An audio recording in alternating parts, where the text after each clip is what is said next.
നമസ്കാരം. പുതിയൊരു വീഡിയോയിലേക്ക് എല്ലാവർക്കും സ്വാഗതം.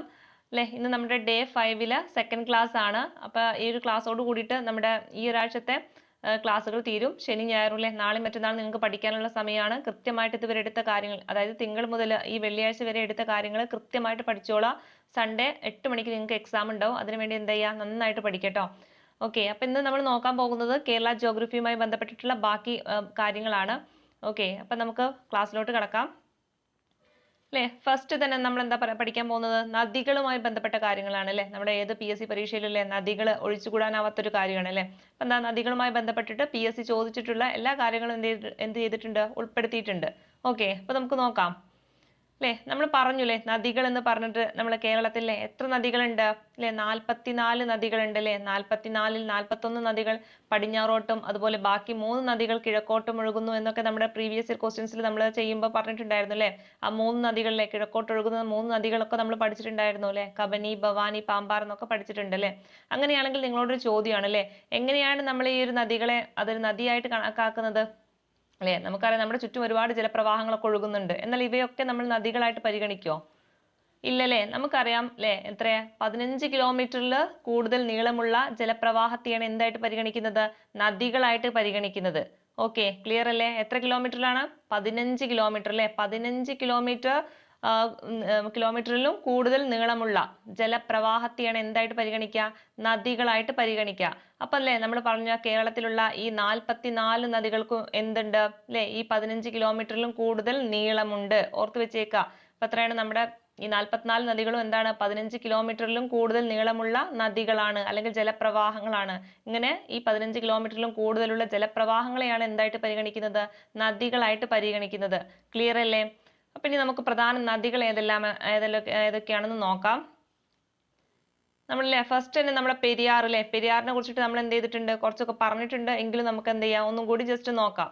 അല്ലേ, പെരിയാർ. അല്ലേ, പെരിയാറിന്റെ നീളം എത്രയായിരുന്നു, അന്ന് പഠിച്ചവർക്ക് ഓർമ്മയുണ്ടാവും. അല്ലേ, എത്രയായിരുന്നു? അല്ലെ, 244 കിലോമീറ്റർ ആണ്. അല്ലെ, പെരിയാറിന്റെ നീളം എത്രയാണ്, 244 കിലോമീറ്റർ ആണ്. അല്ലെ, അതിന്റെ ഉദ്ഭവം അന്ന് നമ്മൾ പഠിച്ചിട്ടുണ്ടായിരുന്നു. എവിടെ നിന്നാണ് അത് ഉത്ഭവിക്കുന്നത്, എവിടെ നിന്നാണ്? അല്ലെ, എല്ലാ നദികളും നമ്മൾ ഉത്ഭവിക്കുന്നത് എവിടെ നിന്നാന്ന് പഠിച്ചിട്ടുണ്ട്. അല്ലെ, നമ്മുടെ മലകളുടെ മുകളിൽ നിന്നാണ്. അല്ലെ, അപ്പൊ ഈ ഒരു പെരിയാർ എവിടെ നിന്നാ ഉത്ഭവിക്കുന്നത്, ശിവഗിരി മലയിൽ നിന്നാണ്. അല്ലെ, എവിടെ നിന്നാണ്? ശിവഗിരി മല. ഈ ശിവഗിരി മല എവിടെയാണ് ചോദിച്ചാൽ തമിഴ്നാടാണ് കേട്ടോ. ഓർത്ത് വെച്ചേക്ക, ഈ ശിവഗിരി മല എവിടെയാണ്, തമിഴ്നാടാണ്. അപ്പൊ തമിഴ്നാട് നിന്ന് ഉത്ഭവിച്ച് വരുന്ന നദിയാണ് എന്ത്, പെരിയാർ എന്ന് പറയുന്നത്. അല്ലെ, അപ്പൊ ഈ പെരിയാർ ഇനി പതിക്കുന്നത് എങ്ങോട്ടാണ്, പതിക്കുന്നത് എവിടേക്കാണ്, നമ്മുടെ വേമ്പനാട്ട് കായലിലാണ്. അല്ലെ, നമ്മുടെ വേമ്പനാട്ട് കായലിലാണ് എന്ത് പതിക്കുന്നത്, പെരിയാർ പതിക്കുന്നത്. ഓക്കെ, ഈ വേമ്പനാട്ട് കായലിൽ പിന്നീട് എങ്ങോട്ടേക്ക് പോവുക ചെയ്യുന്നത്, അറബിക്കടലിലോട്ട് പോവുകയാണ് ചെയ്യുന്നത്. അപ്പൊ അതും കൂടി ഒന്ന് നിങ്ങൾ ഓർത്ത് വെച്ചേക്കാം.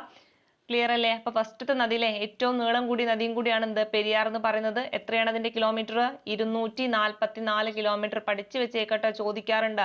നമ്മുടെ ഓരോ നദിയുടെയും കിലോമീറ്ററുകളൊക്കെ ഓർഡറിൽ ചിലപ്പോൾ ചോദിക്കാം. അപ്പൊ എന്ത് ചെയ്യാ, അത് കൃത്യമായിട്ട് പഠിക്കാം.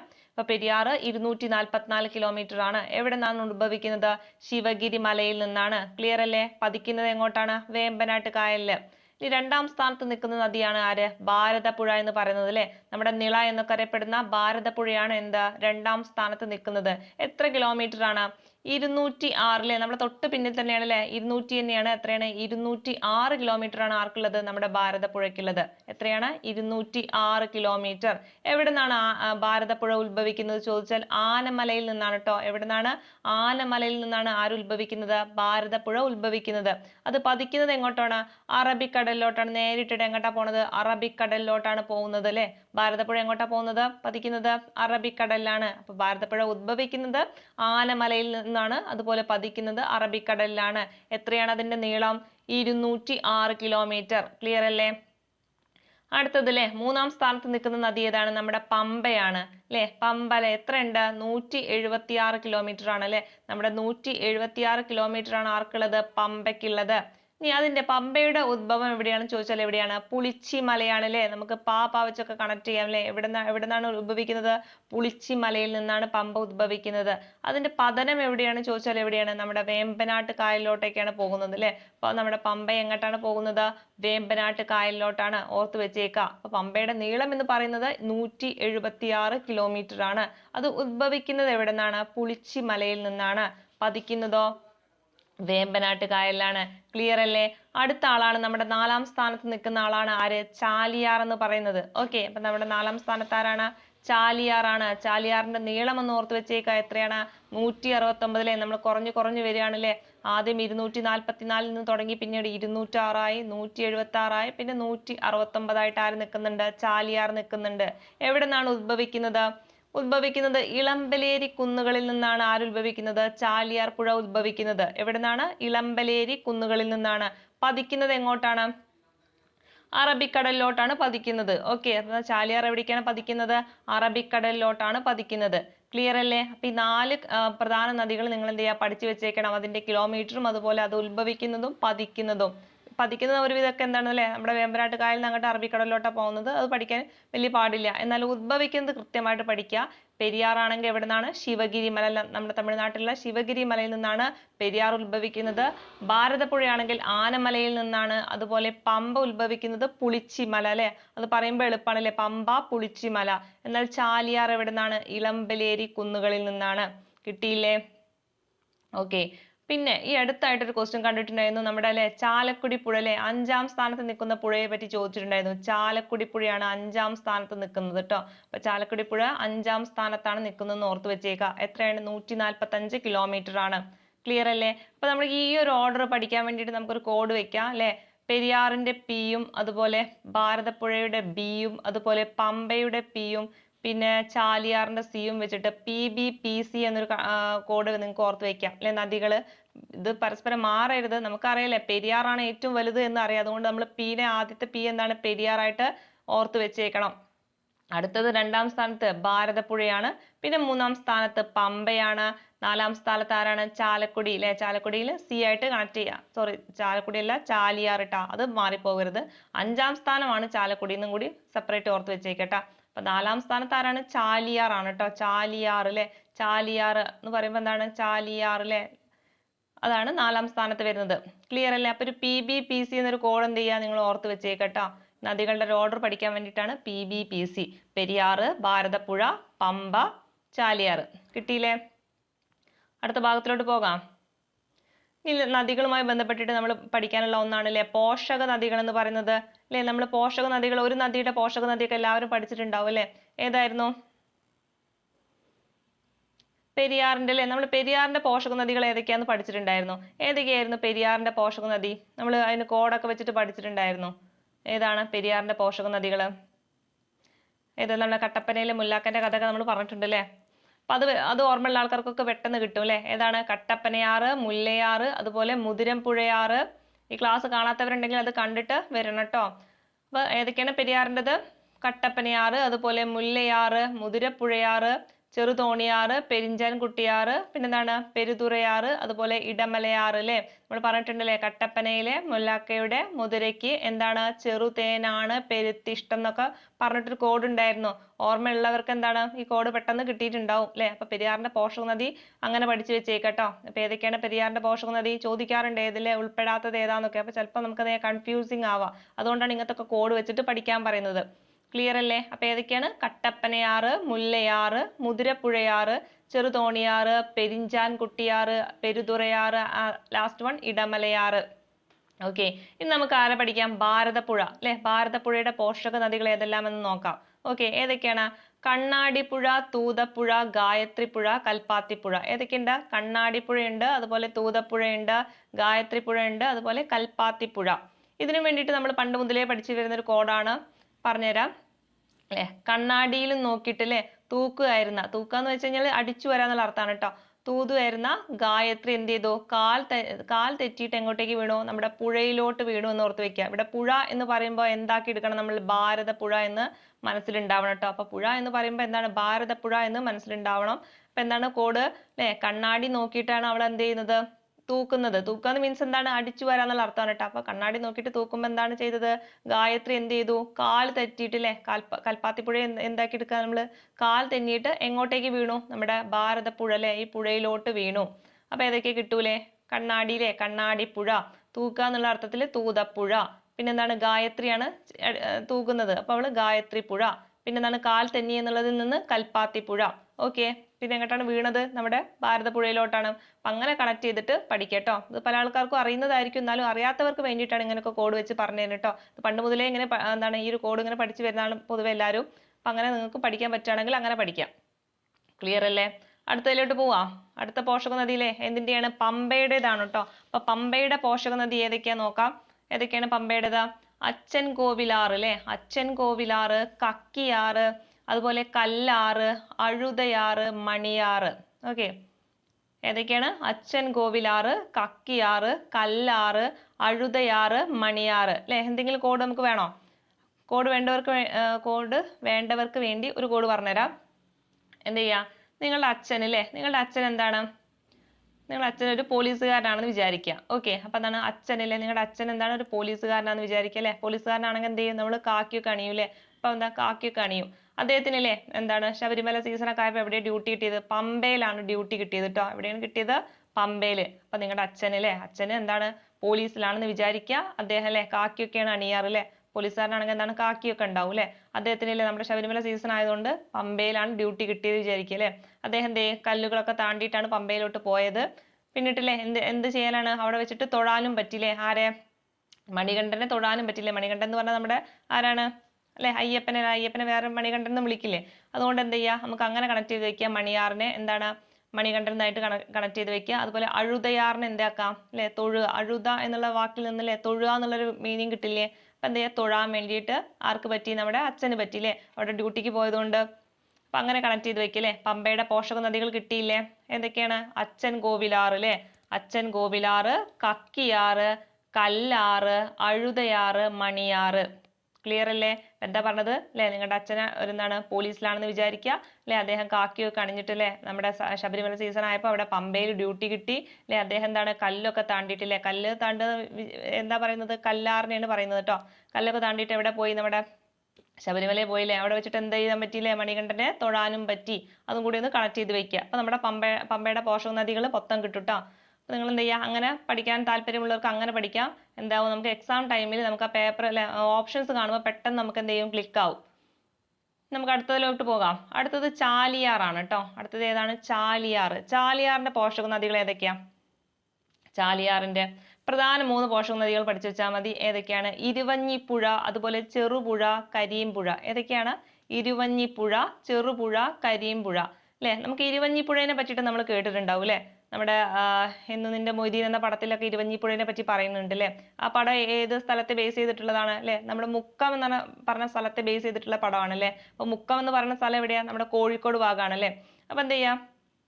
അവിടെ അല്ലെ ഈ ചാലിയാർ എന്ന നദി ഏത് ജില്ലകളിലൂടെയാണ് കടന്നു പോകുന്നത്? നമ്മുടെ കോഴിക്കോട് ഉണ്ട്, അതുപോലെ കോഴിക്കോട്, വയനാട്, മലപ്പുറം അല്ലെ. ഇങ്ങനെയാണ് നമ്മുടെ ചാലിയാർ വരുന്നത്. വയനാട്, അതുപോലെ മലപ്പുറം. ഓക്കെ, അപ്പൊ നമ്മുടെ ഇരുവഞ്ഞിപ്പുഴ എവിടെ ഉണ്ട് അല്ലെ? നമ്മുടെ കോഴിക്കോട് ഉണ്ട്. അപ്പൊ ഈ ചാലിയാർ പോകുന്ന ജില്ലകൾ ഓർത്ത് വെച്ചേക്കുക. കോഴിക്കോട്, വയനാട്, മലപ്പുറം അല്ലെ. അപ്പൊ നമ്മുടെ കോഴിക്കോടൊക്കെ പോകുന്ന നദികൾ ഏതാണ്? ഇരുവഞ്ഞിപ്പുഴ ഒക്കെ അതിലൂടെയാണ് പോകുന്നത്. അപ്പൊ അതുകൊണ്ട് തന്നെ ചാലിയാറിന്റെ പോഷക നദിയാണ് ഏത്? ഇരുവഞ്ഞിപ്പുഴ എന്ന് മനസ്സിലാക്കി വെക്കുക. അതുപോലെ തന്നെയാണ് ചെറുപുഴ എന്ന് പറയുന്നത് എന്തിന്റെയാണ്? ചാലിയാറിന്റെയാണ് കേട്ടോ. ചെറുപുഴ എന്ന് പറയുന്ന നദി ഏതിന്റെയാണ്? ചാലിയാറിന്റെ പോഷക നദിയാണ്. ലാസ്റ്റ് ആണ് കരിമ്പുഴ എന്ന് പറയുന്നത് ഏതാണ്? ചാലിയാറിന്റെ ആണ്. അപ്പൊ ചാലിയാറിന്റെ പോഷക നദികൾ ഏതൊക്കെയാണ്? ഇരുവഞ്ഞിപ്പുഴ, ചെറുപുഴ, കരിമ്പുഴ. കിട്ടിയില്ലേ? അടുത്ത ഭാഗത്തിലോട്ട് പോകാം.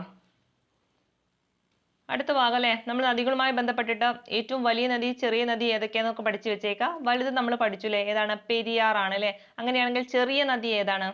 ചെറിയ നദി ഏതാണ്? മഞ്ചേശ്വരം പുഴയാണ് കേട്ടോ. ഏതാണ്? മഞ്ചേശ്വരം പുഴയാണ് ഏറ്റവും ചെറിയ നദി എന്ന് പറയുന്നത്. അതിന്റെ നീളം കൂടി ഒന്ന് ഓർത്ത് വെച്ചേക്കുക. എത്രയാണ്? 16 കിലോമീറ്റർ ആണ് കേട്ടോ. എത്രയാണ്? 16 കിലോമീറ്റർ ആണ് നമ്മുടെ മഞ്ചേശ്വരം പുഴയുടെ നീളം എന്ന് പറയുന്നത് അല്ലെ. നമ്മൾ പറഞ്ഞില്ലേ, തുടക്കത്തിലേ പറഞ്ഞു, ഒരു ജലപ്രവാഹത്തെ അത് നദിയായി കണക്കാക്കണമെങ്കിൽ എത്ര കിലോമീറ്റർ വേണം? എത്ര കിലോമീറ്റർ വേണം? 15 കിലോമീറ്റർ വേണം അല്ലെ. ഒരു നദിയായിട്ട് കണക്കാക്കണമെങ്കിൽ 15 കിലോമീറ്റർ വേണം അല്ലെ. നമ്മുടെ 16 അല്ലെ, 16 കിലോമീറ്റർ ഉള്ള മഞ്ചേശ്വരം പുഴ എന്താണ്? ഒരു നദിയാണല്ലേ, ഏറ്റവും ചെറിയ നദിയാണല്ലേ. ജസ്റ്റ് അല്ലേ ആ ഒരു കറക്റ്റ് ആ നീളത്തിന്റെ അടുത്തേ എത്തിയിട്ടുള്ളൂ അല്ലെ. 16 കിലോമീറ്റർ മാത്രമേ ആർക്കുള്ളൂ? നമ്മുടെ മഞ്ചേശ്വരം പുഴയ്ക്കുള്ളൂ. എവിടെയാണ് അത് ഒഴുകുന്നത് അല്ലെ? കാസർഗോഡ് ജില്ലയിലാണ്. ഓക്കെ, ഇനി അതിന്റെ ഉത്ഭവം കൂടി ഒന്ന് പഠിച്ചു വെച്ചേക്കാം. എവിടെയാണ്? കാസർഗോഡ് ജില്ലയിലെ ബാലപ്പൂണി കുന്നുകളിൽ നിന്നാണ് ആര് ഉത്ഭവിക്കുന്നത്? മഞ്ചേശ്വരം പുഴ ഉത്ഭവിക്കുന്നത്. അതും കൂടി പഠിച്ചു വെച്ചേക്കാം. അതുപോലെ അതിന്റെ പതനം എന്ന് പറയുന്നത് എവിടെയാണ് ചോദിച്ചാൽ ഉപ്പള കായലിലാണ് കേട്ടോ. എവിടെയാണ് പതിക്കുന്നത്? ഉപ്പള കായലിലാണ് മഞ്ചേശ്വരം പുഴ പതിക്കുന്നത്. അപ്പൊ മഞ്ചേശ്വരം പുഴയെ പറ്റിയിട്ട് എന്താ പറഞ്ഞത്? ഏറ്റവും ചെറിയ നദിയാണ് അല്ലെ. അതിന്റെ നീളം എന്ന് പറയുന്നത് അല്ലെ ജസ്റ്റ് എത്രയേ ഉള്ളൂ? 16 കിലോമീറ്റർ മാത്രമേ ഉള്ളൂ. അത് ഉത്ഭവിക്കുന്നത് എവിടെയാണ്? കാസർഗോഡ് ജില്ലയിലെ ബാലപ്പൂണി കുന്നുകളിൽ നിന്നാണ്. അത് പതിക്കുന്നത് ഉപ്പള കായലിലാണ്. ഓക്കെ, റെഡി അല്ലേ? അടുത്തത് നമുക്ക് കുറച്ച് സവിശേഷതകൾ നോക്കാം നദികളുമായി ബന്ധപ്പെട്ടിട്ട്. PSC ചോദിക്കാറുള്ളത് മാത്രമേ ഉള്ളൂ കേട്ടോ. നോക്കാം ഏതൊക്കെയാണ്. ചൂർണി പൂർണ്ണ അല്ലെ, നമ്മൾ പഠിച്ചിട്ടുണ്ട്. ചൂർണി പൂർണ്ണ എന്നൊക്കെ അറിയപ്പെടുന്നത് ഏതാണ്? പെരിയാറാണ് അല്ലെ. എന്താണ്? ചൂർണി പൂർണ്ണ എന്നറിയപ്പെടുന്നത് ഏതാണ്? പെരിയാറാണ്. അതുപോലെ അല്ലെ നിള എന്നൊക്കെ അറിയപ്പെടുന്നത് ഏതാണ് അല്ലെ? ഭാരതപ്പുഴയാണ് നമ്മൾ നിള എന്ന് പറയാം. അതുപോലെ തന്നെയാണ് പേരാർ എന്നറിയപ്പെടുന്നതും ആരാണ്? ഭാരതപ്പുഴയാണ്. അപ്പൊ അത് രണ്ടും ഓർത്ത് വെച്ചേക്കുക. നിള അതുപോലെ പേരാർ എന്നറിയപ്പെടുന്നത് ഭാരതപ്പുഴയാണ്. അങ്ങനെയാണെങ്കിൽ ബാരിസ് എന്ന് പറയുന്നത് ഏത് നദിയാണ്? പമ്പയാണ് കേട്ടോ. ബാരിസ് എന്നറിയപ്പെടുന്നത് പമ്പയാണ്. അതുപോലെ തന്നെയാണ് ദക്ഷിണ ഭഗീരഥി എന്നറിയപ്പെടുന്നതും പമ്പയാണ്.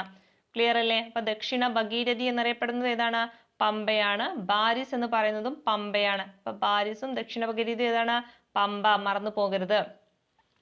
അടുത്തത് ബേപ്പൂർ പുഴ എന്നറിയപ്പെടുന്നത് അല്ലെ. ബേപ്പൂർ പുഴ എന്നറിയപ്പെടുന്നത് ഏതാണ്? ചാലിയാറാണ്. ഏതാണ്? ചാലിയാറാണ്. എന്താ? ചാലിയാറാണ് ബേപ്പൂർ പുഴ എന്നറിയപ്പെടുന്നത് അല്ലെ. നമ്മുടെ ബേപ്പൂർ സുൽത്താൻ എന്നൊക്കെ അറിയപ്പെടുന്ന വ്യക്തി ആരാണ്? അല്ലെ, നമ്മുടെ ബഷീർ ആണ് അല്ലെ ബേപ്പൂർ സുൽത്താൻ എന്ന് അറിയപ്പെടുന്നത്. നമ്മുടെ ബഷീർ എവിടെയാണ്? കോഴിക്കോടുകാരനാണ് അല്ലെ. നമുക്കറിയാം കോഴിക്കോടിലൂടെ ഒഴുകുന്ന നദിയാണ് ഏത്? ചാലിയാർ എന്നൊക്കെ അറിയപ്പെടുന്നത്. അത് നമ്മൾ പറഞ്ഞില്ലേ. അതുകൊണ്ട് അങ്ങനെ കണക്ട് ചെയ്ത് വെക്കുക. ബേപ്പൂർ പുഴ എന്ന് പറയുന്നത് പോലെ ഏതിനെയാണ്? ചാലിയാറിനെയാണ്. ഓക്കെ, അടുത്തത് തലയാർ എന്നറിയപ്പെടുന്ന നദി ഏതാണ്? പാമ്പാർ ആണ് കേട്ടോ. തലയാർ എന്നറിയപ്പെടുന്നത് ഏതാണ്? പാമ്പാറാണ് അല്ലെ. പാമ്പിന്റെ തല എന്നൊക്കെ നിങ്ങൾക്ക് വേണമെങ്കിൽ ഓർത്ത് വെച്ചേക്കുക. എന്താണ് അല്ലെ? തലയാറ്. ഏതാണ്? പാമ്പാറ്. ഓക്കെ, തലയാറ്, പാമ്പാറ്. അടുത്തതാണ് പയസ്വിനി നദി അല്ലെ. പയസ്വിനി നദി എന്നറിയപ്പെടുന്നത് ഏതാണ്? ചന്ദ്രഗിരി പുഴയാണ് കേട്ടോ. ഓക്കെ അല്ലെ. പയസ്വിനി നദി എന്നറിയപ്പെടുന്നത് ഏതിനെയാണ്? ചന്ദ്രഗിരി പുഴ അല്ലെ. നമ്മുടെ കാസർഗോഡ് ജില്ലയിലൂടെ ഒഴുകുന്ന നദിയാണ് ഈ ചന്ദ്രഗിരി പുഴ എന്ന് പറയുന്നത്. നമ്മുടെ കാസർഗോഡ് ജില്ലയെ എങ്ങനെയാണ് യു ആകൃതിയിൽ ഒഴുകുന്ന ഒരു നദി ഏതാന്ന് ചോദിച്ചാൽ ഏതാണത്? ചന്ദ്രഗിരി പുഴയാണ് കേട്ടോ. അപ്പൊ നമ്മുടെ കാസർഗോഡ് ജില്ലയിൽ എങ്ങനെയാണ് അത് ഒഴുകുന്നത്? യു ആകൃതിയിലായിട്ടാണ്. അപ്പൊ അതിനെയാണ് എന്ത് പറയുന്നത്? പയസ്വിനി നദി എന്ന് അറിയപ്പെടുന്നത് ഏതിനെയാണ്? ഈ ഒരു ചന്ദ്രഗിരി പുഴയാണ്. ഓക്കെ, അടുത്തതാണ് മഞ്ഞ നദി എന്നറിയപ്പെടുന്നത്. അതേതാണ്? കുറ്റ്യാടിപ്പുഴയാണ് കേട്ടോ. മഞ്ഞ നദി എന്നറിയപ്പെടുന്നത് ഏതാണ്? കുറ്റ്യാടിപ്പുഴയാണ്. ക്ലിയർ അല്ലേ? അടുത്ത ഭാഗത്തിലോട്ട് പോവാം. ഇനി പ്രധാനപ്പെട്ട കാര്യങ്ങളോ ഉത്സവങ്ങളോ അതുമായി ബന്ധപ്പെട്ടല്ലേ അതിന്റെ ഏത് തീരത്താണ് വെച്ച് നടക്കാറെന്ന് ചോദിക്കാറുണ്ട് അല്ലെ. മരാമൺ കൺവെൻഷൻ അല്ലെ ഏത് നദീ തീരത്ത് വെച്ചാണ് നടക്കാറ്? പമ്പയുടെ തീരത്ത് വെച്ചിട്ടാണ് നടക്കാറ് കേട്ടോ. അതൊന്ന് ഓർത്ത് വെച്ചേക്കാം. ഏതാ മരാമൺ കൺവെൻഷൻ എന്ന് പറയുന്നത് എവിടെ വെച്ചിട്ടാണ്? പമ്പയുടെ തീരത്താണ്. അതുപോലെ ആറന്മുള ഉത്രട്ടാതി വള്ളംകളി അല്ലെ ഏത് നദിയിൽ വെച്ചിട്ടാണ്? സ്ഥിരം ചോദിക്കുന്ന ക്വസ്റ്റ്യൻ ആണ്. ആറന്മുള ഉത്രട്ടാതി വള്ളംകളി പമ്പയിൽ വെച്ചിട്ടാണ് നടത്തുന്നത് കേട്ടോ. എവിടെയാണ്? പമ്പയിൽ വെച്ചിട്ടാണ്. അപ്പം മരാമൺ കൺവെൻഷനും പമ്പയിലാണ്. അതുപോലെ ആറന്മുള ഉത്രട്ടാതി വള്ളംകളി നടക്കുന്നത് എവിടെയാണ്? പമ്പയിലാണ്. ഓക്കെ, അതുപോലെ തന്നെ അല്ലെ ജൈവ വൈവിധ്യം കൂടുതലുള്ള നദി ഏതാന്ന് ചോദിക്കാറുണ്ട് അല്ലെ. ജൈവ വൈവിധ്യം കൂടുതലുള്ള നദി ഏതാന്ന് ചോദിക്കാറുണ്ട്. അതേതാണ്? നമ്മുടെ ചാലക്കുടി പുഴയാണ് അല്ലെ. തൃശ്ശൂർ ജില്ലയിലൂടെ ഒഴുകുന്ന ചാലക്കുടി പുഴയാണ് എന്താ? ജൈവ വൈവിധ്യം കൂടുതലുള്ള നദിയായിട്ട് പറയുന്നത്. ക്ലിയർ അല്ലേ? പിന്നെ അല്ലെ നമ്മൾ പറഞ്ഞു കാസർഗോഡ് ജില്ലയെ യു ആകൃതിയിൽ ചുറ്റി ഒഴുകുന്ന നദി ഏതാന്ന് നമ്മൾ പറഞ്ഞു അല്ലെ. ഏതാണത്? ചന്ദ്രഗിരി പുഴ അല്ലെ. നമ്മളെ പയസ്വിനി നദി എന്നൊക്കെ അറിയപ്പെടുന്ന ഏതിനെയാണ്? ചന്ദ്രഗിരി പുഴയാണ്. അതാണ് നമ്മുടെ കാസർഗോഡ് ജില്ലയിൽ എങ്ങനെ യു ആകൃതിയിലായിട്ട് ഒഴുകുന്നത്. ക്ലിയർ അല്ലേ? അടുത്തത് മലബാർ മാനുവലിൽ പ്രതിപാദിക്കുന്ന നദി ഏതാന്ന് ചോദിക്കാറുണ്ട് അല്ലെ. നമ്മൾക്കറിയാം മലബാർ മാനുവൽ വില്യം ലോഗന്റെ ബുക്കാണ് എന്ത്? മലബാർ മാനുവൽ എന്ന് പറയുന്നത്. അതിലൊരു നദിയെ കുറിച്ച് പറയുന്നുണ്ട്. ആ നദിയാണ് ഏത്? കോരപ്പുഴ എന്ന് പറയുന്നത്. ഓക്കെ, അപ്പൊ മലബാർ മാനുവലിൽ പ്രതിപാദിക്കുന്ന നദി ഏതാണ്? കോരപ്പുഴയാണ്. മലബാർ മാനുവൽ ആരുടെ ബുക്കാണ്? വില്യം ലോഗന്റെ. ചോദിക്കാറുള്ളതാണ്, പഠിച്ചു വെച്ചേക്കുക. അടുത്തത് ഗുരുസാഗരം എന്ന കൃതിയിലും പ്രതിപാദിക്കുന്ന നദി ഏതാന്ന് ചോദിക്കുന്നുണ്ട് അല്ലെ. ഗുരുസാഗരം ആരുടേതാണ്? ഗുരുസാഗരം OV വിജയന്റേതാണ് അല്ലെ. അപ്പൊ ഗുരുസാഗരം ആരുടെ കൃതിയാണ്? OV വിജയന്റെയാണ് അല്ലെ. അപ്പൊ അതിൽ പ്രതിപാദിക്കുന്ന നദി ഏതാന്ന് ചോദിച്ചാൽ ഏതാണ്? അത് തൂതപ്പുഴയാണ് കേട്ടോ. അതും ഓർത്ത് വെച്ചേക്കുക. ഗുരുസാഗരം എന്ന കൃതിയിൽ പ്രതിപാദിക്കുന്ന നദി ഏതാണ്? തൂതപ്പുഴയാണ്. അപ്പൊ മലബാർ മാനുവലിൽ ആരാണ്? കോരപ്പുഴയാണ്. എന്നാൽ ഗുരുസാഗരത്തിൽ ആരാണ്? തൂതപ്പുഴയാണ്. എന്നാൽ നമ്മുടെ SK പൊറ്റക്കാടിന്റെ നാടൻ പ്രേമം എന്ന കൃതിയിൽ ഉൾപ്പെടുത്തിയിരിക്കുന്ന നദി ഏതാണെന്ന് ചോദിച്ചാൽ അത് ഇരുവഞ്ഞിപ്പുഴയാണ്. ഓക്കെ, നാടൻ പ്രേമം അല്ലേ, നാടൻ പ്രേമം എന്ന് ഓർത്ത് വെക്കുമ്പോൾ നമുക്ക് ഇരുവഞ്ഞിപ്പുഴയിലോട്ട് വരാം അല്ലെ. പ്രേമം എന്ന് കേൾക്കുമ്പോൾ നമുക്ക് ഇരുവഞ്ഞിപ്പുഴ എന്ന് ഓർത്ത് വെച്ചേക്കുക. അപ്പൊ നാടൻ പ്രേമം അല്ലെ, SK പൊറ്റക്കാടിന്റെ പ്രശസ്തമായ പുസ്തകമാണ്. അതിൽ പ്രതിപാദിക്കുന്ന നദി ഏതാന്ന് ചോദിച്ചാൽ ഏതാണ്? ഇരുവഞ്ഞിപ്പുഴയാണ്. ക്ലിയർ അല്ലേ? ഓക്കെ, ഇനി നമുക്ക് നോക്കാനുള്ളത് നമ്മുടെ കിഴക്കോട്ട് ഒഴുകുന്ന നദികളിലെ നമ്മൾ കബനി, ഭവാനി, പാമ്പാറിനെ പറ്റി പറഞ്ഞില്ലേ, അതുമായി ബന്ധപ്പെട്ട കുറച്ച് കാര്യങ്ങൾ കൂടി ഒന്ന് പഠിക്കാനുണ്ട്. അതോടുകൂടി നമുക്ക് നദികളുമായി ബന്ധപ്പെട്ട കാര്യങ്ങളൊക്കെ തീർക്കും. ഓക്കെ, അപ്പൊ കബനിയിലെ നമുക്കറിയാം കിഴക്കോട്ട് ഒഴുകുന്ന 3 നദികളാണ് ഏതൊക്കെ? കബനി, ഭവാനി, പാമ്പാർ എന്ന് പറയുന്നത്. അവയുടെ ഉദ്ഭവം എവിടെ നോക്കാം. കബനി എവിടെ നിന്നാണ് ഉത്ഭവിക്കുന്നത്? കബനി കണ്ടിട്ടുണ്ടോ? നിങ്ങൾ വയനാട് പോയല്ലേ, വയനാടൊക്കെ ടൂർ പോയ ആൾക്കാരൊക്കെ കബനിയെ കണ്ടിട്ടുണ്ടാവും അല്ലെ. നമ്മുടെ ബാണാസുര സാഗർ ഡാമിലെ ആ സാഗർ ഡാം അത് ഏത് നദിയിലാണ് സ്ഥിതി ചെയ്യുന്നത്? ഈ കബനി നദിയിലാണ് അല്ലെ. അപ്പൊ നമുക്ക് എന്താ ചെയ്യാം, കബനി നദി അങ്ങനെ നിങ്ങൾ കണ്ടിട്ടുണ്ടാകും അവിടെ പോയിട്ടുള്ള ആളുകളാണെങ്കിൽ. ഓക്കെ, അപ്പൊ അത് ഉത്ഭവിക്കുന്ന എവിടെ നിന്നാണ്? തൊണ്ടാർമുടിയിൽ നിന്നാണ് കേട്ടോ. അത് ഓർത്ത് വെച്ചേക്ക. വയനാട് ജില്ലയിലെ തൊണ്ടാർമുടിയിൽ നിന്നാണ് ആര് ഉത്ഭവിക്കുന്നത്? കബനി നദി ഉത്ഭവിക്കുന്നത്. അതിന്റെ പതനം എവിടെയാണ്? നമ്മുടെ 3 നദികളും കബനി ആണെങ്കിലും ഭവാനി ആണെങ്കിലും പാമ്പാർ ആണെങ്കിലും പഠിച്ചു വെച്ചേക്കാം, 3ഉം പതിക്കുന്നത് എവിടെയാണ്? കാവേരിയാണ്. അത് പതിക്കുന്ന സ്ഥലം മാത്രമേ വ്യത്യാസമുള്ളൂ. കബനി പതിക്കുന്നത് നമ്മുടെ കർണാടകയിലെ കാവേരിയിലാണ് കേട്ടോ. അപ്പൊ കാവേരി എവിടെയൊക്കെ ഉണ്ട്? കർണാടകയിലും തമിഴ്നാട്ടിലൊക്കെ ആയിട്ട് ഒഴുകി കിടക്കുകയാണ്. അപ്പൊ കർണാടകയിലെ കാവേരിയിലാണ് ആര് പതിക്കുന്നത്? കബനി പതിക്കുന്നത്.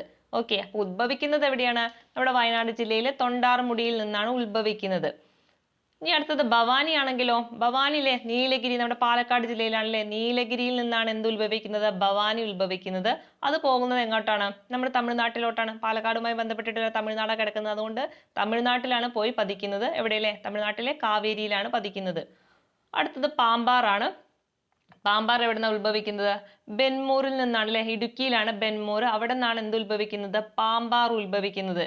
ഓക്കെ, എന്നാൽ അത് പതിക്കുന്നത് എവിടെയാണ്? പതിക്കുന്നത് നമ്മുടെ കാവേരിയിൽ തന്നെയാണ്. അതും തമിഴ്നാട്ടിലെ കാവേരിയിലാണെന്നും കൂടി ഓർത്ത് വെച്ചേക്കുക. അപ്പൊ നമ്മുടെ കർണാടകയിലെ കാവേരിയിൽ ആരേ പതിക്കുന്നുള്ളൂ? കബനി മാത്രമേ പതിക്കുന്നുള്ളൂ. കബനി ഉത്ഭവിക്കുന്നത് തൊണ്ടാർമുടിയിലെ വയനാട് ജില്ലയിലെ തൊണ്ടാർമുടിയിൽ നിന്നാണ്.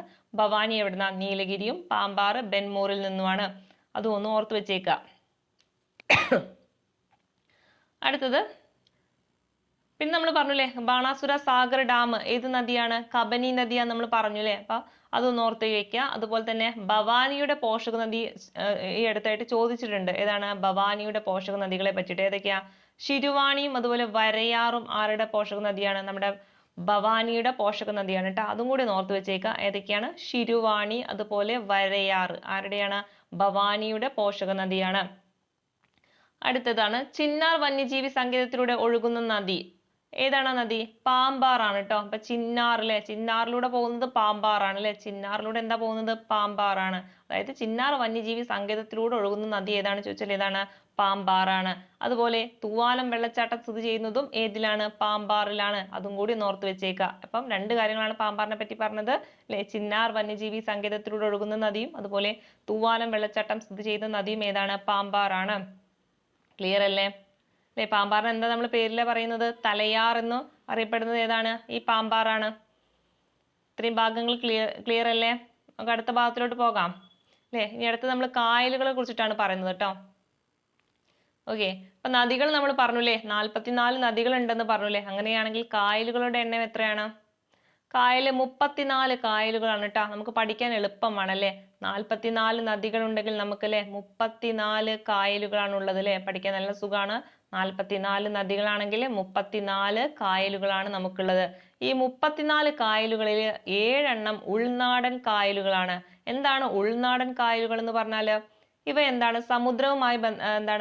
സമുദ്രവുമായി ഒരു ബന്ധവുമില്ലാത്ത കായലുകളായിരിക്കും. ഓക്കെ, അപ്പൊ ഈ 7 എണ്ണം ഉൾനാടൻ കായലുകളാണെങ്കിൽ ബാക്കി 27 എന്തായിട്ട് കിടക്കും? അല്ലെ, സമുദ്രവുമായി ബന്ധപ്പെട്ട് കിടക്കുന്നവയായിരിക്കും. ക്ലിയർ അല്ലേ? ഇതൊരു പ്രാവശ്യം ചോദിച്ചിട്ടുണ്ട്, അതുകൊണ്ടാണ് സെപ്പറേറ്റ് എടുത്ത് പറഞ്ഞിട്ടുള്ളത്. അപ്പോൾ അതൊന്ന് ഓർത്ത് വെക്കുക. മൊത്തം 7ഉം 27ഉം കൂട്ടി 34ആണ്. ഈ 7 എണ്ണം എന്താണ്? ഉൾനാടൻ കായലുകളാണ്. ബാക്കി 27 എന്താണ്? സമുദ്രം. 27 പഠിച്ചിട്ടില്ലെങ്കിൽ കുഴപ്പമില്ല. നമുക്ക് മൊത്തം കായലുകളുടെ എണ്ണം നമുക്കറിയാം 34 ആണെന്ന് അല്ലെ. 44 നദികൾ ഉണ്ടെങ്കിൽ 34 കായലുകളാണെന്ന് അറിയാം. ആ 34ൽ 7 എണ്ണമാണ് എന്ത്? ഉൾനാടൻ. അപ്പൊ അത് ബാക്കിയുള്ളത് കണ്ടുപിടിക്കുന്നത് മൈനസ് ചെയ്താൽ പോരെ. ഓക്കെ, അങ്ങനെയൊക്കെ കണക്ട് ചെയ്തിട്ട് പഠിക്കട്ടോ. അപ്പൊ 7 എണ്ണമാണ് ഉൾനാടൻ കായലുകൾ എന്ന് പറയുന്നത്. ഇനി കായലുകളുമായി ബന്ധപ്പെട്ട് നദികളുമായി ബന്ധപ്പെട്ട് വലുതും ചെറുതും പറഞ്ഞെങ്കിൽ കായലുകളുമായി ബന്ധപ്പെട്ട് ഏറ്റവും വലിയ കായൽ ഏതാന്ന് ചോദിക്കാറുണ്ട് അല്ലേ? ഏതാണ്? വേമ്പനാട്ട് കായലാണ്. എപ്പോഴും ചോദിക്കാറുള്ളതാണ് ഏറ്റവും വലിയ കായൽ അല്ലേ? ഏതാണ്? വേമ്പനാട്ട് കായൽ. ഈ വേമ്പനാട്ട് കായൽ ഏതൊക്കെ ജില്ലകളിലായിട്ടാണ് കിടക്കുന്നത്? ഏതൊക്കെ ജില്ലകളിലായിട്ടാണ് കിടക്കുന്നത് അല്ലെ? 3 ജില്ലകളിലായിട്ടാണ് കിടക്കുന്നത്. ഏതൊക്കെയാണ്? എറണാകുളം, അതുപോലെ കോട്ടയം, ആലപ്പുഴ അല്ലെ? വേമ്പനാട്ട് കായൽ എവിടേക്കാണ് കിടക്കുന്നത്? എറണാകുളം ഉണ്ട്, അതുപോലെ കോട്ടയം, ആലപ്പുഴ, ഈ 3 ജില്ലകളിലായിട്ടാണ് ആര് കിടക്കുന്നത്? വേമ്പനാട്ട് കായൽ കിടക്കുന്നത്. നമ്മൾ വേമ്പനാട്ട് കായലുമായി ബന്ധപ്പെട്ട ഒരു പ്രീവിയസ് ഇയർ ക്വസ്റ്റ്യൻസ് പറഞ്ഞിരുന്നു അല്ലെ? എവിടെ എന്താ തണ്ണീർമുക്കം ബണ്ട് നിർമ്മിച്ചിരിക്കുന്നത് കായൽ ഏതാന്ന് ചോദിക്കാറുണ്ട് അല്ലെ? വേമ്പനാട്ട് കായലിലാണ് അല്ലെ? അതെന്താണ്? ആലപ്പുഴ ജില്ലയില് വേമ്പനാട്ട് കായലിന് കുറുകെ നിർമ്മിച്ചിരുന്ന ഒരു തടയണയാണ് എന്ത്? തണ്ണീർമുക്കം ബണ്ട് എന്ന് പറയുന്നത് അല്ലെ? എന്തിനു വേണ്ടിയിട്ടാ? ഉപ്പുവെള്ളം കയറാതിരിക്കാൻ വേണ്ടിയിട്ട് നിർമ്മിച്ചിട്ടുള്ളതാണ്. അപ്പൊ അതും കൂടെ എന്ത് ചെയ്യുക? ഈ ഒരു അവസരത്തിൽ നിങ്ങൾ ഓർത്ത് വെക്കുക. അടുത്തതല്ലേ പാതിരാമണൽ ദ്വീപ് അല്ലെ? അത് എവിടെയാണ് കാണുന്നത്? വേമ്പനാട്ട് കായലിലാണ് അല്ലെ? അപ്പൊ പാതിരാമണൽ ദ്വീപ് കാണുന്നതും എവിടെയാണ്? വേമ്പനാട്ട് കായലിലാണ്. ക്ലിയർ അല്ലേ? അടുത്തതല്ലേ പ്രധാന വള്ളംകളിയായ നെഹ്റു ട്രോഫി വള്ളംകളി നടക്കുന്ന കായൽ ചോദിക്കാറുണ്ട്. അത് ഏതാണ്? പുന്നമട കായലാണ് അല്ലെ? ഏതാണ്? പുന്നമട കായലാണ്. അപ്പൊ നെഹ്റു ട്രോഫി വള്ളംകളി നടക്കുന്നത് എവിടെയാണ്? പുന്നമട കായലാണ് അല്ലെ? നമ്മൾ പുന്നാര നെഹ്റു എന്നൊക്കെ വെച്ചിട്ട് കണക്ട് ചെയ്യാറുണ്ട്. അങ്ങനെ എന്ത് ചെയ്യുക? നിങ്ങൾ ഓർത്ത് വെക്കുക അല്ലെ? പുന്നമട കായൽ ഏതാണ്? നെഹ്റു ട്രോഫി. ഓക്കെ, അങ്ങനെയാണെങ്കിൽ പ്രസിഡന്റ് ട്രോഫി വള്ളംകളി നടക്കുന്നത് എവിടെയാണ്? അഷ്ടമുടി കായലാണ് കേട്ടോ. അതും മാറിപ്പോവരുത്. ഏതാണ്? പ്രസിഡന്റ്സ് ട്രോഫി നടക്കുന്നത് അഷ്ടമുടിയാണ്. എന്നാൽ നെഹ്റു ട്രോഫി നടക്കുന്നത് എവിടെയാണ്? പുന്നമട കായൽ. സ്ഥിരം ചോദിക്കാനുള്ള ഒരു ക്വസ്റ്റ്യൻ ആണ്. നെഹ്റു ട്രോഫി എവിടെയാണ്? പുന്നമട കായൽ. അതുപോലെ പ്രസിഡന്റ് ട്രോഫി എവിടെയാണ്? അഷ്ടമുടി കായൽ. ക്ലിയർ അല്ലേ? ഇനിയില്ലേ തടാകവുമായി ബന്ധപ്പെട്ട് പറയുമ്പോൾ ഏറ്റവും വലിയ ശുദ്ധജല തടാകം ചോദിക്കാറുണ്ട്. ഏതാണ് ഏറ്റവും വലിയ ശുദ്ധജല തടാകം? ഏതാണ്? ശാസ്താംകോട്ടയാണ് അല്ലെ? നമുക്ക് പഠിക്കാൻ എളുപ്പമാണല്ലേ? ശുദ്ധജല തടാകം. ഇവിടെ എന്തുണ്ട്? ഷാ ഉണ്ട്. അത് വെച്ചിട്ട് ഏതാണ്? ശാസ്താംകോട്ട അല്ലെ? അപ്പൊ ഏറ്റവും വലിയ ശുദ്ധജല തടാകം ഏതാണ്? ശാസ്താംകോട്ട തടാകമാണ്. ഇനി അതുപോലെ തന്നെ അല്ലേ നമ്മുടെ റംസാർ സൈറ്റിൽ ഉൾപ്പെട്ട കായലുകൾ ഏതൊക്കെയാണെന്ന് ചോദിക്കാറുണ്ട്. ഏതൊക്കെയാണ് റംസാർ സൈറ്റിൽ ഉൾപ്പെട്ട കായലുകൾ? ഏതൊക്കെയാണ്? അഷ്ടമുടി കായലുണ്ട്, വേമ്പനാട്ട് കായലുണ്ട്, അതുപോലെ ശാസ്താംകോട്ട കായലുണ്ട്. ഈ 3 കായലുകൾ എന്താണ്? നമ്മുടെ റംസാർ സൈറ്റിൽ ഉൾപ്പെട്ട കായലുകളാണ്. ഏതാ വർഷം? ഇവരെ 3 ഉൾപ്പെടുത്തിയ വർഷം 2002 ഇതും ഒരു പ്രാവശ്യം ചോദിച്ചിട്ടുള്ളതാണ്. അപ്പം ഏതാണ്? റംസാർ സൈറ്റിൽ ഉൾപ്പെട്ട കായലുകൾ ഏതെല്ലാം എന്ന് ചോദിച്ചാൽ ഏതൊക്കെയാണ്? അഷ്ടമുടി, വേമ്പനാട്ട്, ശാസ്താംകോട്ട. ഇത് പഠിക്കാൻ ഒരു എളുപ്പം മാർഗം പറഞ്ഞുതരാം അല്ലേ? നമ്മൾ ആവേശം പടം കണ്ടിട്ടുണ്ടാവില്ലേ? ആ പടത്തിലെ വേർഡ് നമുക്കത് ആദ്യത്തെ ഭാഗം അങ്ങനെ കണക്ട് ചെയ്ത് വെച്ചാൽ മതി അല്ലേ? അഷ്ടമുടിയിൽ ആയും എടുക്കുക, വേമ്പനാട്ടിലെ വായു എടുക്കുക, ശാസ്താംകോട്ടയിലെ ഷായും എടുക്കുക അല്ലെ? ആവേശം കണക്ട് ചെയ്ത് വെക്കുക. അപ്പൊ റംസാർ സൈറ്റിൽ ഉൾപ്പെട്ട കായലുകൾ ഏതൊക്കെയാണ്? ആവേശം അല്ലെ? ഏതൊക്കെയാണ്? അഷ്ടമുടി, വേമ്പനാട്ട്, ശാസ്താംകോട്ട. വർഷം കൂടി പഠിച്ചു വെച്ചേക്ക. ഏതാണ്? 2002. ക്ലിയർ അല്ലേ? അടുത്ത ഭാഗത്തിലോട്ട് പോവാം. അടുത്തതല്ലേ ഇനി ഓരോ ആകൃതിയുള്ള തടാകങ്ങളെ കുറിച്ചിട്ടാണ് പറയുന്നത്. നമുക്ക് നോക്കാം. ഹൃദയത്തിന്റെ ആകൃതിയുള്ള തടാകം ഏതാന്ന് ചോദിക്കാറുണ്ട് അല്ലെ? ഹൃദയത്തിന്റെ ആകൃതി. ഹൃദയം എന്ന് പറഞ്ഞു കഴിഞ്ഞാൽ നമ്മുടെ ഹൃദയമല്ല, ഹേർട്ടിന്റെ ആകൃതിയിലുള്ള കേട്ടാ. ഈ ഒരു ലവ് ചിഹ്നത്തിന്റെ ആകൃതിയിലുള്ള തടാകമാണ് ഉദ്ദേശിക്കുന്നത്. അങ്ങനെയുള്ള തടാകം നമ്മുടെ മേപ്പാടിയിലുള്ള തടാകമാണ് എന്ത്? ഹൃദയത്തിന്റെ ആകൃതിയിലുള്ള തടാകം എന്ന് പറയുന്നത്. ഓക്കെ, അതുപോലെ ഇന്ത്യൻ ഭൂപടത്തിന്റെ ആകൃതിയിലുള്ളത് ഏതാണ്? അല്ലെ? നമ്മുടെ ഇന്ത്യൻ മാപ്പിന്റെ ആകൃതിയിലുള്ള തടാകമാണ് പൂക്കോട്ട് തടാകം എന്ന് പറയുന്നത് അല്ലെ? ആ പൂക്കോട്ട് തടാകം കണ്ടാൽ എന്ത് ചെയ്യുക? നമ്മുടെ ഇന്ത്യന്റെ മാപ്പ് വെച്ച പോലെ തോന്നും. അതുകൊണ്ടാണ് ഇന്ത്യൻ ഭൂപടത്തിന്റെ ആകൃതിയുള്ള തടാകം എന്ന് പറയുന്നത്. ഹൃദയത്തിന്റെ ആകൃതി ആണെങ്കിൽ അതേതാണ്? മേപ്പാടിയാണ് കേട്ടോ. അത് മാറിപ്പോകരുത്. ഇന്ത്യൻ ഭൂപടമാണെങ്കിൽ അതാണ് പൂക്കോട് എന്ന് പറയുന്നത്. അങ്ങനെയാണെങ്കിൽ എഫ് ആകൃതിയിൽ, ഇതും ചോദിക്കാറുണ്ട്, എഫ് ആകൃതിയിൽ കാണപ്പെടുന്ന തടാകം, എഫ് ആകൃതിയിലുള്ള ഒരു തടാകം അതേതാണ്? അത് നമ്മുടെ ശാസ്താംകോട്ട തടാകമാണ്. ഓക്കെ, അപ്പൊ എഫ് ആകൃതിയിലുള്ള തടാകം ഏതാണ് ചോദിച്ചാൽ അത് ശാസ്താംകോട്ട തടാകമാണ്. എന്നാൽ പനയോലയുടെ ആകൃതി ഇല്ലേ? പനയോലയുടെ ആകൃതി, ഇതും ചോദിച്ചിട്ടുള്ളതാണ്. പനയോലയുടെ ആകൃതിയിലുള്ള തടാകം ചോദിക്കാറുണ്ട്. അതേതാണ്? അഷ്ടമുടിക്കായലാണ്. അതേതാണ്? അഷ്ടമുടിക്കായലാണ്. അപ്പൊ 4 ഓർത്ത് വെച്ചേ.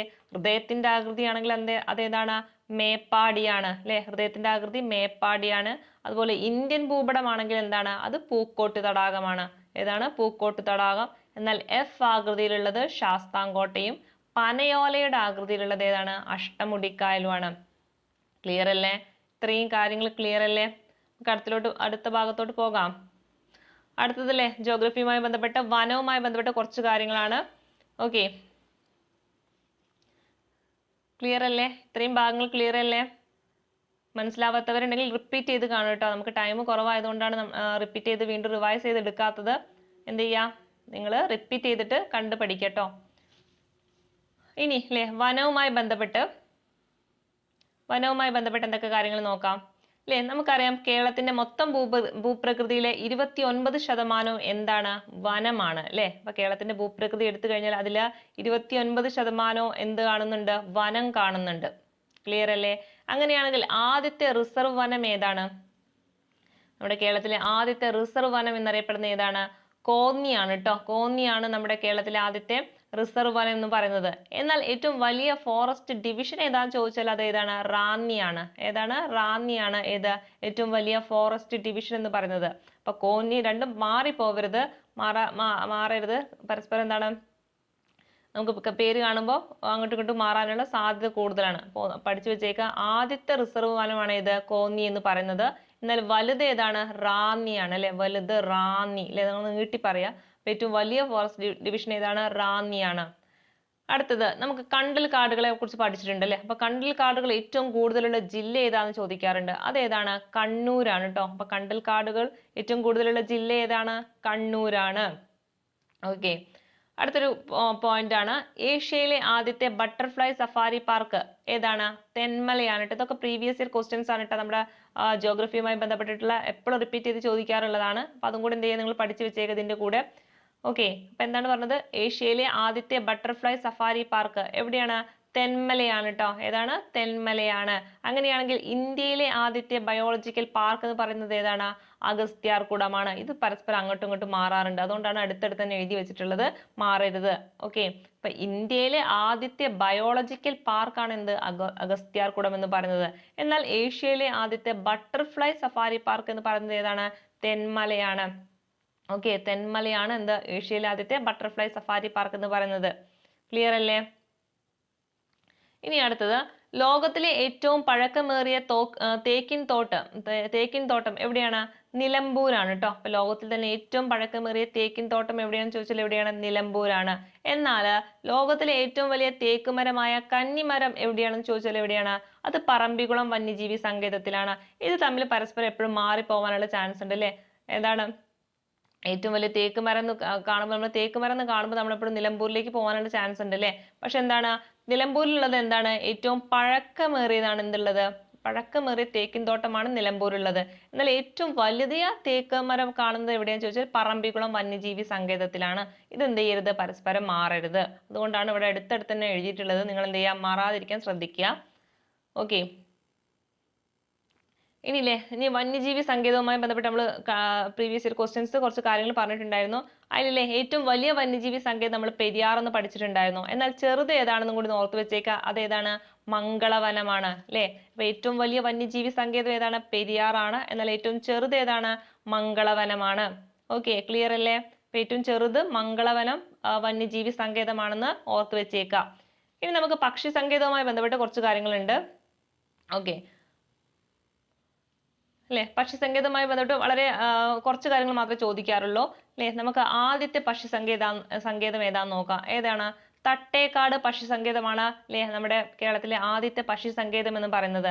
ഈ ഒരു തട്ടേക്കാട് പക്ഷി സങ്കേതത്തെയാണ് എന്ത് പറയുന്നത്? സലീം അലി പക്ഷി സങ്കേതം എന്നും അറിയപ്പെടുന്നത് അല്ലെ? നമ്മുടെ ആദ്യത്തെ പക്ഷി സങ്കേതം ആയതുകൊണ്ട് തന്നെ അതിനെന്ത് പറയുന്നത്? സലീം അലി പക്ഷി സങ്കേതം എന്നും കൂടി വിളിക്കാറുണ്ട്. അടുത്തതാണ് അല്ലെ? ചൂലന്നൂർ പക്ഷി സങ്കേതത്തെ നമ്മൾ വേറെ പേരിലും വിളിക്കാറുണ്ട്. അതാണ് ഏത്? KK നീലകണ്ഠൻ പക്ഷി സങ്കേതം. ഇതും എന്താവാറുണ്ട്? പരസ്പരം മാറിപ്പോവാറുണ്ട്. അപ്പൊ അതെന്ത് ചെയ്യുക? മാറാതെ പഠിക്കുക. അപ്പൊ തട്ടേക്കാട് ആരുമായി ബന്ധപ്പെട്ടതാണ്? സലീം അലിയുമായി ബന്ധപ്പെട്ടതാണ്. എന്നാൽ ചൂലന്നൂർ പക്ഷി സങ്കേതം ആരുമായി ബന്ധപ്പെട്ടതാണ്?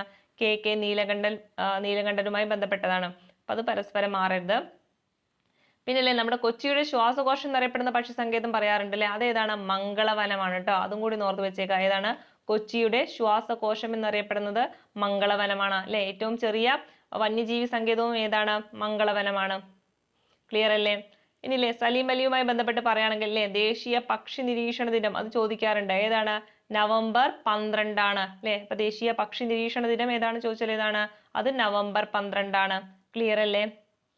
ഓക്കെ. ക്ലിയർ അല്ലേ? ഇത്രയും എടുത്ത കാര്യങ്ങളൊക്കെ ക്ലിയർ അല്ലേ? നമുക്ക് ഇത്രയും ക്ലാസ് മതി. കുറച്ചൊന്ന് ലോഡ് കൂടിയിട്ടുണ്ട്. അപ്പൊ എന്ത് ചെയ്യാം? കൃത്യമായിട്ട് റിവൈസ് ചെയ്ത് പഠിക്കാം. റിപ്പീറ്റ് ചെയ്ത് പഠിക്കുക കേട്ടോ.